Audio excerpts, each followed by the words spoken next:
حضرت امام حسین رضی اللہ تعالی عنہ کے خطبات اور مکتوبات کا آغاز مدینہ سے ہی ہو جاتا ہے۔ آپ کا سفر مدینہ سے مکہ اور پھر مکہ سے کربلا کی جانب تھا۔ اہل مدینہ نے آپ کو مدینہ میں ہی رہنے کا مشورہ دیا تھا، لیکن آپ کو معلوم تھا کہ شہادت کا یہ سفر کربلا پہنچ کر مکمل ہوگا، اور وہ ہر دور کا حقیقت پسند، حریت فکر کا دلدادہ اور سچائی کا متلاشی کربلا سے روشنی حاصل کرے گا۔ یزید کا پیغام بیت مدینہ کے گورنر ولید بن عتبہ کے ذریعے آیا۔ اس وقت امام علی مقام مسجد نبوی میں تھے۔ ولید کا پیغام تھا، ایک حساس مسئلہ درپیش ہے، لہٰذا آپ جلدی تشریف لے آئیے۔ جب حضرت امام حسین رضی اللہ تعالیٰ عنہ ولید سے ملے تو اس نے یزید کی بیعت کا معاملہ پیش کیا۔ آپ نے فرمایا، مجھ جیسا شخص کسی صورت بھی اس کی بیعت نہیں کرے گا۔ گویا امام علی مقام رضی اللہ تعالیٰ عنہ یزید کی بیعت اور اس کی حکومت کو غیر قانونی سمجھتے تھے۔ آپ نے یزید کی حکومت کے خلاف اپنے انقلابی موقف کا مکمل اظہار کیا۔ ایوان و انصار کی کمی، لوگوں کی بے وفائی اور عوام الناس پر چھائے خوف و ہراس کو جانتے ہوئے اس راستہ کا انتخاب کیا جو آپ کا پاک و پاکیزہ خون رائے گا نہیں گیا، اور اپنی وسیع پروپیگنڈا مشینری کے باوجود حکمران اسے چھپا نہ سکے۔ ولید بن عتبہ سے ملاقات کے بعد آپ کو یقین ہو گیا کہ حکمرانوں نے بیعت کے سلسلہ میں تصادم کے راستے کی ابتدا کر دی ہے۔ حضرت امام حسین رضی اللہ تعالیٰ عنہ نے مدینہ سے مکہ روانگی کا فیصلہ کر لیا، اور روانگی سے قبل قبر رسول صلی اللہ علیہ وآلہ وسلم کی زیارت کے لیے تشریف لائے اور ارشاد فرمایا، جس کا ترجمہ کچھ یوں ہے: یا الہی، یہ تیرے نبی کی قبر ہے اور میں تیرے نبی کا نواسا ہوں۔ جو کچھ میرے لیے پیش آیا ہے تو اس سے آگاہ ہے۔ میں نیکی اور بھلائی سے پیار کرتا ہوں اور برائی سے نفرت۔ اے ذوالجلال والاکرام، اس قبر اور صاحب قبر کے واسطے تجھ سے درخواست کرتا ہوں کہ میرے لیے وہ راہ پسند فرما جس میں تیری اور تیرے رسول صلی اللہ علیہ وآلہ وسلم کی رضا اور خوشنودی ہو۔ مدینہ منورہ سے آپ کی روانگی کے فیصلے کی اطلاع پر جب اہل مدینہ کے کچھ مقتدر شخصیات نے آپ کو بیعت یزید کا مشورہ دیا تو آپ نے فرمایا، میرے والد گرامی نے رسول صلی اللہ علیہ وآلہ وسلم کی ایک روایت بیان کرتے ہوئے اپنے بارے جاننے اور اسی طرح میرے مارے جانے کی اطلاع مجھے بھی دی تھی، اور والد محترم نے یہ بھی فرمایا تھا کہ میری قبر ان کی قبر کے نزدیک واقع ہوگی۔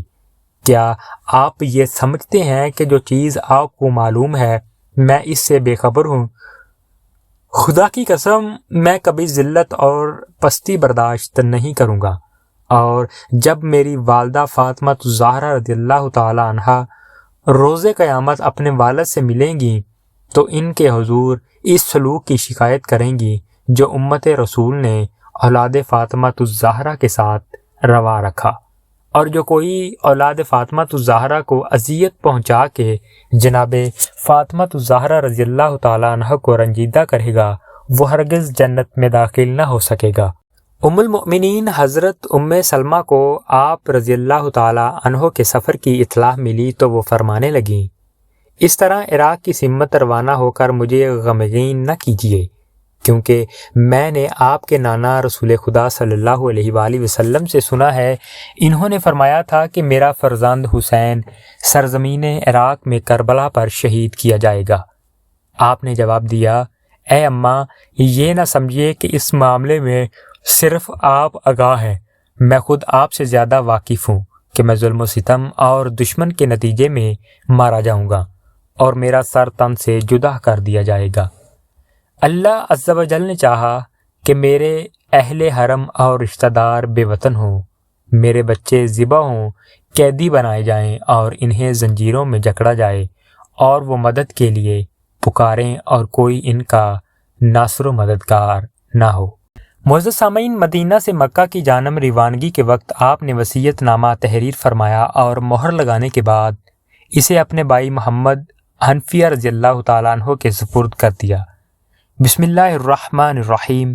یہ حسین ابن علی کی وصیت ہے، اپنے بھائی محمد حنفیہ کے نام حسین گواہی دیتا ہے کہ اللہ کے سوا کوئی معبود نہیں اور نہ ہی کوئی اس کا شریک ہے، اور محمد صلی اللہ علیہ وآلہ وسلم اللہ کے بندے اور اس کے رسول ہیں جو اس کی طرف سے دین حق لے کر آئے ہیں۔ اور حسین رضی اللہ تعالیٰ عنہ بھی گواہی دیتا ہے کہ جنت اور دوزخ حقیقت ہیں اور روز جزا میں شک نہیں ہے، اور اس روز یقیناً اللہ تمام اہل قبور کو زندہ کرے گا۔ توحید، نبوت اور قیامت کے بارے اپنا عقیدہ بیان کرنے کے بعد آپ نے اس سفر کے مقاصد ان الفاظ میں بیان کیے: مدینہ سے میرا نکلنا خود پسندی اور تفریح کی غرض سے ہے، اور نہ فساد اور ظلم و ستم میرا مقصد ہے۔ میں تو اس لیے نکلا ہوں کہ اپنے نانا کی امت کی اصلاح کروں۔ میں چاہتا ہوں کہ امر بالمعروف اور نہی عن المنکر کو انجام دوں، اور یوں اس انجام دہی میں اپنے نانا اور اپنے والد گرامی کی سیرت کی پیروی کروں۔ اب اگر کوئی میری دعوت کو حق سمجھ کر قبول کرے تو اس نے اللہ کا راستہ اختیار کیا ہے، اور اگر میری دعوت مسترد کر دے تو میں صبر کروں گا یہاں تک کہ اللہ میرے اور ان افراد کے درمیان فیصلہ کرے، اور اللہ ہی بہترین فیصلہ کرنے والا ہے۔ اے برادر، یہی آپ کے لیے میری وصیت ہے، اور میری توفیقات تو صرف اللہ سے ہے، اسی پر میرا بھروسہ ہے اور اسی کی جانب مجھے پلٹنا ہے۔